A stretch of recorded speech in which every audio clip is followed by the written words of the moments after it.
So, we just visited the questions about how our bodies feel if we don't give it enough fuel through food, but I now want us to consider how our bodies feel when we are nervous or tense.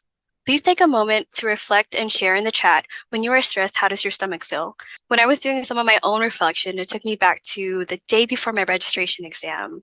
I was feeling so stressed and so anxious, it felt like my stomach was filled with those emotions instead of food, that I ignored my hunger cues and was later feeling famished. That led me to eating 2 bags of crazy bread and one Jamba Juice smoothie in one sitting. Now, we all practice self-awareness just now because we recognized the feeling and made a connection to why. I want to now share this informational video explaining the gut-brain connection. Every molecule in your brain once was on your fork. Your gut directly impacts your mental health. From nutrient absorption, that impacts the physical building blocks of the brain, to inflammation, which can lead to cytokines to damage your brain, to your microbiome, which impacts your physical and mental health. Your gut health is actually a huge contributing factor to your mental health. So in this video, you'll learn 4.5 ways to improve your gut health, which can improve your mental health. So real quick, let's talk about the gut-brain microbiome axis.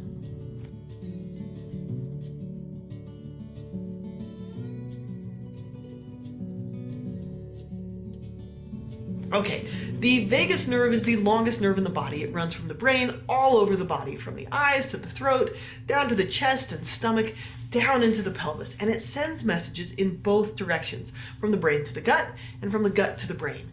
And those messages are often about whether to be stressed or to be relaxed. When the brain is healthy and happy, and when you're surrounded by friends and feeling relaxed, the brain sends messages to the gut to have healthy hunger and fullness cues, to digest and absorb nutrients, and to process food in a healthy way. This is the rest and digest state of the autonomic nervous system. When you're stressed, on the other hand, the fight or flight response essentially puts eating and processing food and pooping on the back burner. So, for example, that huge assignment at work feels like a threat. It triggers the survival mode, and the brain cues the digestive system to decrease hunger. Or, on the other hand, to hurriedly consume some carbs for quick defensive action. So your brain directly impacts your gut. But information goes both directions. If your gut gets really upset, maybe you're eating something you're intolerant to, or you have an allergy to a food. This also sends a message to your brain to kick on that survival response, to power up the inflammation response, and to defend itself. So in that way, the brain and the gut interact in a mutual feedback loop. When you've just finished an amazingly delicious meal with close friends, that satisfying feeling in your gut can trigger waves of pleasure and relaxation and send a message to your brain to calm down. The gut also literally processes emotions. So every emotion has a brain component and a gut component. And you'll notice this in our common language. Notice how many emotions are described as a gut feeling, a kick in the gut, gut wrenching, sick to my stomach, butterflies in the stomach, etc., right? So your gut and your brain, again, are closely connected. During sleep and when we dream, the gut reacts to emotions and processes them. The gut literally works through the feelings of the day. So when the brain is healthy and works through emotions, the gut can process emotions too. So she goes on to recommend how to improve your gut health, which we will get back to, but I want to take a step back and just talk about what the gut microbiome is. The gut microbiome is the present community of healthy and harmful bacteria, viruses, protozoa, and fungi in the gastrointestinal tract.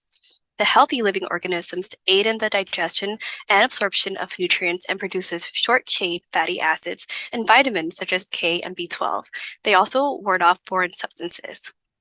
The harmful living organisms can cause cramps, bloating, and abdominal pain triggered by inflammation. What we want to work toward is balancing our gut microbiome. From a diet perspective, we want to increase consumption of fiber-rich foods such as fruits, vegetables, legumes, and whole grains. Dietary fiber is an energy source for the gut microbiota. Probiotics help diversify the gut microbiome by increasing the amount of healthy living organisms. They are found in fermented foods, and some examples are miso, kimchi, natto, sauerkraut, and probiotic yogurts. Having consistent meal times fosters consumption of a wider variety of nutrients, which in turn supports gut health as well. Stress reduction is the next key point in maintaining a healthy gut microbiome. We can focus on our breathing by practicing the Take 5 hand method we observed earlier. Relieve muscle tension by stretching. Last week, our senior program specialist, Matthew Bassett, shared amazing resources on stretching techniques. Matt also mentioned that our brain works more efficiently after a 20-minute walk, recommending take the time that we do so. Exercising stimulates movement of waste through the colon, which in turn aids in the homeostasis of your gut microbiome. Engaging in words of affirmation and power poses increases self-esteem. Studies show doing a power pose before a presentation or speech boosts your confidence and performance, and I definitely did that today. Get more rest in by reducing screen time. Staring at a screen stimulates your brain, prolonging the time it takes to fall asleep, and sleep deprivation can result in an inflammation spike. Studies also show that after 2 days of reduced rest time, our gut microbiome is compromised. It's important that we find time and create environments where we're able to practice these techniques. Just as how Carrie-Ann has a calm corner for her students to practice mindfulness, regulate their emotions, and bring themselves to a focused state of learning, we as adults should do the same.